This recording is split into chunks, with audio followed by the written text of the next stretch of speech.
Hello and welcome to our humble homestead. If you're new here, I'm Hannah and I live tiny with my family of 8 in our shed to homestead conversion. Technically not considered a tiny house anymore, but it's tiny living for the amount of people we have in our square footage, but hey. Okay, so I'm not gonna lie. Like I said, I'm a mom of 6, so you're probably gonna hear a lot of real life going on in the background. Their dad's with them, I promise they're fine. Okay, so if you clicked on this video, obviously you're here to discuss the mental load that moms go through.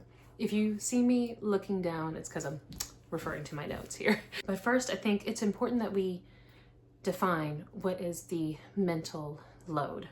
The mental load is the invisible cognitive effort involved in managing household tasks, relationships, and schedules.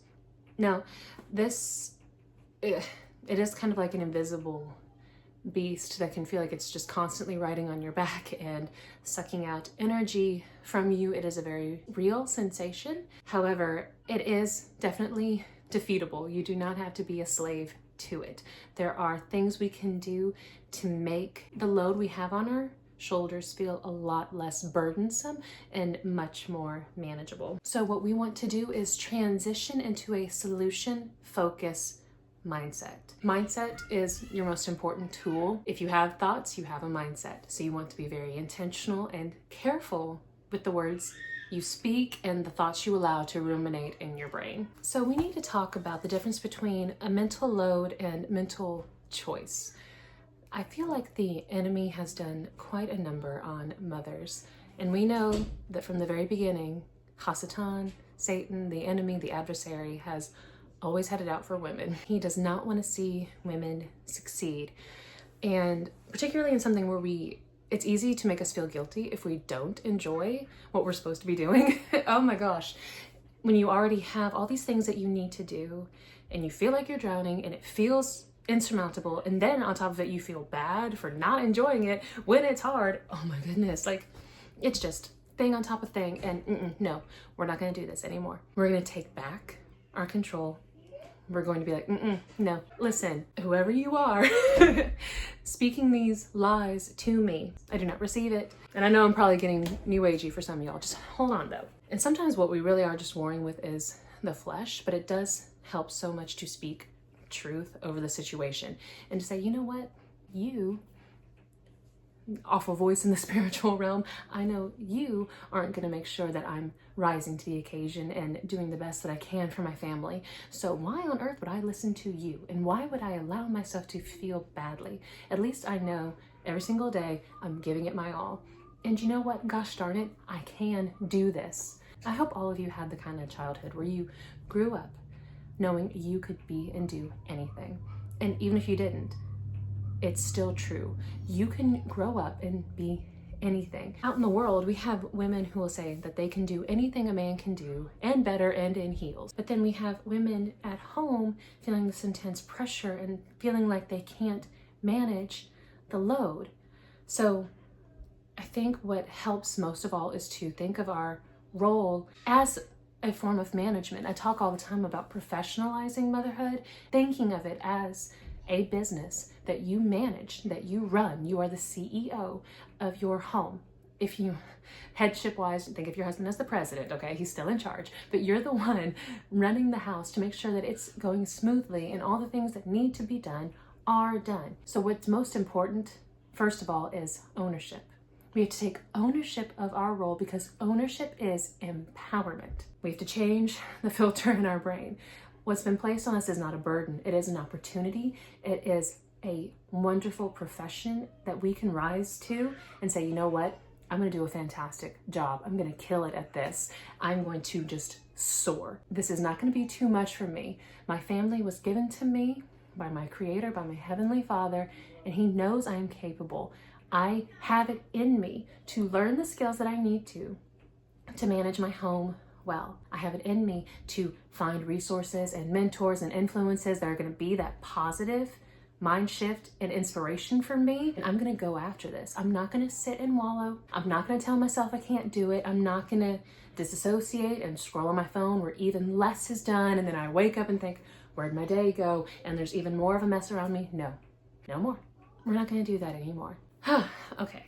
Stewardship is not a burden, it is a privilege. Now we're going to talk about the power of thought management. And I know y'all are thinking, oh my gosh, one more thing to manage. Yes, but hold on. It's going to be good. A fact that we cannot escape is that our thoughts create our reality. And it's really not even our circumstances that are upsetting us, it's how we're reacting to our circumstances that are bothering us. Deep down, we know we don't like how we are reacting to our circumstances, and that makes us upset, it makes us angry, and rightfully so. We know we can do better. But instead of wallowing and thinking, I ought to do better, why am I not doing better? It's time to think, okay, what do I need to fix? How am I going to fix it? What's going to be different from here on out? Instead of wallowing and thinking, oh gosh darn it, that is the way it is. This is just hard. It's hard to change, but it's also hard to just sit and live in a situation that you're not happy with. If there are things that feel like they're piling around you, you have to address them, and you have to learn how you're going to create new rhythms and systems that make things run more smoothly. But we'll get into that later. I did want to say, when you keep thinking negative thoughts, you are perpetuating a cycle of stress in your brain. If you are constantly telling yourself, I'm so overwhelmed, I'm so overwhelmed, I'm so overwhelmed, how are you going to feel? If you're telling yourself, oh, I'm so sick of this, I'm so sick of this, this is awful, I'm so stressed, I'm so tired, I never get a moment to myself, I'm so touched out, they never let me do anything, how are you going to feel? We have to stop that train of thought. Absolutely stop it. Take it captive. It's like, nope, we're done. We're done here. Nope. Just wrinkle it up like a cartoon in your brain and toss it out. And you can choose things like, I'm creating a peaceful home. I have everything I need inside of me to change the situation. This is my chance. This is my chance to step up. Even though it feels hard now, I can make the best of the situation. Even though that mess is driving me crazy, I can take the time right now to fix it so it's no longer on my chest. It's no longer burdening me. And this is a wonderful time to have an I am statement. If you do not already have an I am statement, well, first of all, what is that? It's where you write down for yourself all the adjectives you want to be. It can be anything that speaks to your heart, even if you don't feel like that version of yourself now. It could be things like, I am patient, I am angelic, I am soft-spoken, I am warm, I am bubbly, I am fun, I am energetic, I am playful. And I know there might be a part of you that's like, but Hannah, I know that that's not really me. You may not feel like that version of yourself yet, but you have to keep telling yourself that you are her. And trust me, sweetie, it's so much better than telling yourself, I am lazy, I am stressed, I am overstimulated, I am worn out, because we've tried this. This isn't serving us. But you can tell yourself, every day, I'm choosing to wake up as this version of myself. I am happy, I am beautiful, I am blissful, I am joyful, I am grateful. Be very, very intentional with your adjectives and write them down. And I would encourage you to write your I am statement down every single day. And if your adjectives change, that's okay. You have that freedom. You are growing. It helps so very much to visualize the woman you want to be and start actively making steps towards being her. Because staying stuck and saying, oh, I just am this way, that's not serving you. We as human beings are designed to continue to mature, to grow, to change. That is just what's innate in us, to keep wanting to improve our situation. And if we're in a mental state of, oh no, it's just the worst, I can't do anything. We all have those days. I'm not trying to negate that. I'm not making fun of you. I'm not being dismissive. I've had many of those days myself. I am speaking as someone who had postpartum anxiety and then postpartum depression and was even on medication. I am not coming down hard on you. I'm not judging you, but I'm telling you what helped me more than anything else was learning just how powerful changing your thoughts are and how plastic the mind truly is. Neuroplasticity is a real thing. You can truly change your future based on how you speak to yourself, based on how you view yourself, based on the future you are working towards. The thing is, if it's important enough for your future self to do, it's important enough for your current self to do. You have to do the things that your future self will do now, because that's how you're going to become her. And it will happen sooner than you think this way. I want you to replace "I'm drowning" with "I am capable" and "I am resourceful." Okay, so next we need to talk about systems and delegation. This will naturally be harder if you have younger children. Starting from a very young age, I'm talking even like 2, they can start tidying up after themselves, and granted, it's gonna look like a 2-year-old did it. So lay on the praise, even if it's imperfect, which it will be, and just be kind and say, "You are the best cleaner-upper ever. I'm so proud of you. Thank you for all that you do." Make it a joyful thing so that they want to help you, and it's easy. You can make it a game. You can play music, call them the best helper in the whole wide world. Starting from a young age, you do want to train your children to help you. Because again, if we're going to go back to the idea of being a CEO of your home, the CEOs don't do literally everything. They delegate. That's the whole point of having a team. That will help clear up so much of the mental clutter if you're not thinking of all the things you have to do, but you're able to spread it out with your family members. Most of the mental load actually comes from a lack of structure, a lack of planning, and a lack of systems. So what you need to do is have a planner, or if you're not a planner girl, at least have a brain dump. Take out a piece of paper and write down everything you have to get done. If you feel like it's a heavy weight to be like, "I have to do it in this order," no, just free yourself of that. Cross it out as it's done. Or if you need to, have family meetings the night before, say, and like at dinner time, say, "These are the things we need to get done today. I need you to do this. I need you to do that. It would be great if I could count on you to do this." And then it's off. It's off your shoulders. And again, I cannot stress how helpful daily routines and systems are. When you do certain things every single day to keep your house in maintenance mode, it just becomes habitual. It's not stressful anymore because you're basically on autopilot doing certain things like habit stacking. That is one of the best ways to keep your house in maintenance mode. And then it sounds like a burden. It sounds like it's going to take up your entire day, but literally when you do it so often and it becomes automatic, you wind up having so much free time. The things that are overwhelming at first when they're brand new and added to your plate become just a regular part of the routine when you are consistent. Like laundry. I am someone who cannot just have laundry day. I do not like having it piled up and taking up my entire day. I feel like I'm a prisoner to it. So I will do a load of laundry every single day, so it stays in maintenance mode. But that works for a family my size, because dirty laundry for us, especially in the winter where people are wearing more layers, like that's 2 loads every single day. That is something I do every single day. I wake up early and I go ahead and I start the laundry first thing in the morning, so it's already spinning, it's already cycling, and I can rotate it in between doing other things like making breakfast, doing the dishes, starting my husband's lunch for the next day. I will rotate the laundry, continue to do homeschooling. Usually by the time homeschooling's done, take it out, fold it, they put it up, they go play. I have routines and systems that are just so innate and natural to me that I don't feel stressed out. I already have my time blocks for my daily necessities, and I already know when we eat. So the free windows actually feel free. They don't feel stressful, and I don't feel helter-skelter like I'm trying to figure out what I'm gonna do or how I'm gonna get everything done. And I've noticed that people will sometimes write out a plan and then not stick to it. Things feel chaotic, or they never come up with a plan and they wind up focusing on certain things in particular and things fall by the wayside. So if you're not already, I highly recommend writing it down and sticking to the plan. Okay, so another thing we really need to talk about though is not aiming for perfection, which might sound counterintuitive if we're having the mindset of professionalizing our motherhood. But this is our home, and it's a home to children.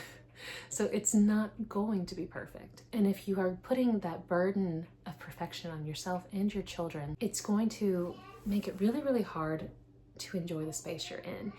Then playtime will feel like a burden. It'll feel like something that's being added onto your plate because you now have to clean up the mess. Or, it's just like, it's just gonna mess things up. It's gonna get in the way. We need to have freedom, allow play. And it's okay if your home looks like children live there. It's okay if it's not perfect. We're not aiming for perfection. I love this old quote, you've probably heard it. May your home be clean enough to be healthy, but dirty enough to be happy. It's something to that effect. And I absolutely love that, because I used to have that burden on myself where I felt like my home had to be spick and span and perfect. Otherwise I was a total failure. It made every time my children would play with their toys stressful. Or if it was, if they wanted to do an art project, I was like, oh my gosh, all I thought about was the mess. I wasn't thinking about the memories they would make or how much fun they would have.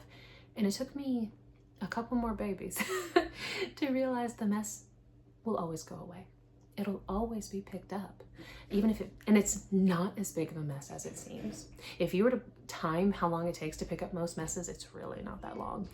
And if it is more than like 30 minutes and we're talking like we're picking up toys here, it's probably time to donate some of those. Okay, so now I want us to talk about trusting in your identity. Who you believe you are is why you act the way you do. And that's a big one. We have to ask ourselves hard questions to really know ourselves. And we have to know ourselves well in order to manage ourselves well, so that we can therefore manage our homes well.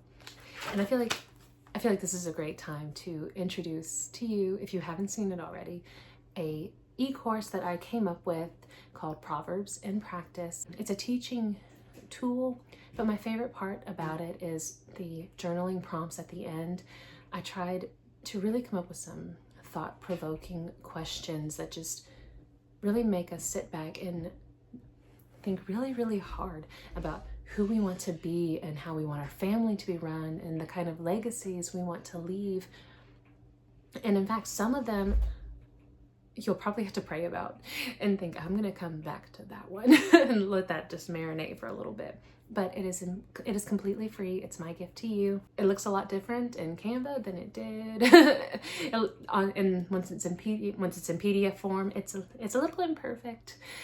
little imperfect. But again, it's free, it's a gift, so hopefully it's the thought that counts. But I thought I would bring that up just to say, if you want to discover more about yourself and you want to start your journey of talking to yourself in a kinder voice and seeing yourself in a better light and moving forward into being the woman you want to be, I think this course will really help you. It is designed to be 4 weeks long. We start with goal setting, having a firm foundation, and how we want our home to be run. Then we discuss marriage, raising our children, and then we discuss homemaking. It was a labor of love, and I hope you guys enjoy it. It's designed to be read from Sunday to Saturday so that the Saturday ones are a little more restful for the Sabbath. But anyway, back to our regular scheduled programming. Again, this is when an I am statement is so very powerful, and you want to be thinking about how future you handles the mental load. Is she still wallowing? Is she still drowning? Or is she over that by now? Has she moved on? Is she handling things well? Is she sailing through motherhood with this wonderful I've got this attitude where people are asking, I don't know how she does it all? If that's someone you want to be, I want to highly encourage you to start showing up like her, starting right away. I think it also helps to think about the mental load. Again, like I mentioned it before, like how a CEO would manage business, because any good business owner is not going to expect it to be perfect. They're not going to think, oh no, we have issues today. That means there's something wrong with the business. It means I'm not a perfect CEO. That means I'm bad at my job. When you have a business, you expect things to go awry. You expect to have to show your stuff. You expect to have to handle the hiccups and the obstacles well. That's what makes you a good leader. I just thought, how empowering would it be for women if they thought about their roles at home the same way? If you wake up thinking, there's probably going to be obstacles today because we're dealing with people here, but I'm going to handle it. I've got this. I'm the one in control. I'm the leader. I'm the CEO. And gosh darn it, I know what I'm doing. It helps so much more when you tell yourself, like, yes, not in the, I'm the manager of the home, but I'm the manager of this house. I've got this. And when we think about the hiccups, the spills, the fights, the tantrums, whatever it may be, as business as usual, not in a defeatist way, but okay, well, here's how we're going to handle this situation. You empower yourself. Cut off those thoughts of course this is happening to me. Why do my kids act like this? It's so hard. Tell yourself, if you need to, My kids aren't giving me a hard time. They're having a hard time. You're the mom. And it is your chance. It is your opportunity to show them, well, this is how we handle this obstacle. Because let's face it, they have a really brief history on life, and your heart is their schoolroom. You get to show them how we handle certain surprises that come up in the day, so they know how to handle life's bumps. You are their mentor. You are their guide. You are their teacher. So you don't want to walk through life like, oh, here we go again. Of course, this is happening. I don't want that for you. And I don't think you want that for yourself or your kids either. So I don't normally do this on my channel, but this reel was sent to me by a young lady who follows me on Instagram, and she asked for my opinion on this reel.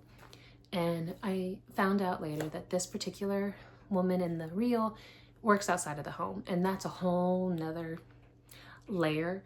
So I'm not trying to negate by any means how hard it is, because it is so hard to keep home when you're not home. But I wanted to use this reel as a segue to discuss how we feel about our partners in terms of the mental load. I'm going to blur her face because it's not about her, and I don't want it to feel like it's about her, but I want to discuss this thought process that a lot of women have towards their spouses based on the mental load, and how I think they feel ignored or like their spouse just doesn't understand. So I wanted to play this, and then we're going to discuss it. I love it when people tell me the mental load isn't real, because it just gives me an opportunity to teach them what the mental load is and show them that it is, yes, very, very real. And it's so interesting because whenever I talk about the mental load, men will say things like, oh, that's not real. It's made up. It's just women overcomplicating things. It's just your anxiety. But when I ask women, the overwhelming majority of them will say that the mental load is crippling. It is exhausting. It is never ending, that their brain never turns off. And you talk to any woman, especially a woman with children, and she will tell you that the mental load is very, very real. And the thing about the mental load is it's not just doing a task. It's not just making dinner or washing the dishes. It's all of the things that you have to know and do before that. It's the running checklist in your brain. It's when you fold the laundry and you realize your son has ripped through 3 pairs of pants. You need to buy new ones. You run out of laundry detergent. And also, yes, you have to wash his soccer jersey because you forgot. That is the mental load. You are constantly thinking about things. And I think a big missing piece of this conversation that a lot of men miss in particular is that this is a major reason that women resent their partners. The mental load causes resentment. It can ruin your relationship, because when one person feels like they are not only the default parent, but they are the default person who is responsible and accountable for knowing and doing and remembering everything in a house, it is exhausting. It will lead to burnout, and that person will resent you. If you tell them it's not real and you don't start participating in carrying that load, it will cause harm to your relationship. The mental load is real. So it's time to start acknowledging it and participating in it. Okay, so that's a situation we do not want, right? Where we're harboring frustration and bitterness and resentment. And the last thing you want is to resent your partner. The last thing you want is to feel like your partner is ignoring you or not paying attention. And we as women, we really want our partners to just kind of anticipate what's going to bother us, and we want them to offer to pick up the things that are in our minds. But the fact is that that's just not fair. They don't think the way we do. They don't have the same emotions we do. They don't process things the way we do. I mean, there's a reason that we're the ones that fluff up the pillows and straighten everything out, and why they just throw things on the ground usually, unless you married a neat freak, in which case, good for you. But the fact is, we're wired differently. We were curated by our heavenly creator to make our homes beautiful, and we will feel burdened when there are things that need to be done around the house. Definitely. We're the nesters. It's just how we are. So the way we can go from feeling resentment is clear but kind communication. You can ask your partner for help, but it doesn't need to look like, thanks so much for doing this, and I love how you just noticed that, and I think it's great how you could just walk right by this. We want to speak in a gentle and loving tone. It's another reason I think that the discussions at night, like the day before, would be really helpful. To just go ahead and say, hey, these are the things that I need to get done, and it would be really great if you guys could take X, Y, and Z off my plate. You can think about your partnership as one of collaboration and respect. And clear communication given in love provides a sense of unity instead of division. And when we just try to swallow it and swallow it and swallow it, it will lead to some uncomfy feelings and usually an explosion. And again, we don't want that, and that's not something we want to model for our children. If you're feeling invisible, like there's just too much on your plate, don't be afraid to ask for help, but do it with a gentle and quiet spirit, as is pleasing to our Heavenly Father, and it will go a long way. And be sure to say thank you, even if it's something that you think ought to be just like a given. Like, well, of course he ought to do that. Of course he's supposed to take out the garbage, or he should be doing that anyway. We all love to feel appreciated.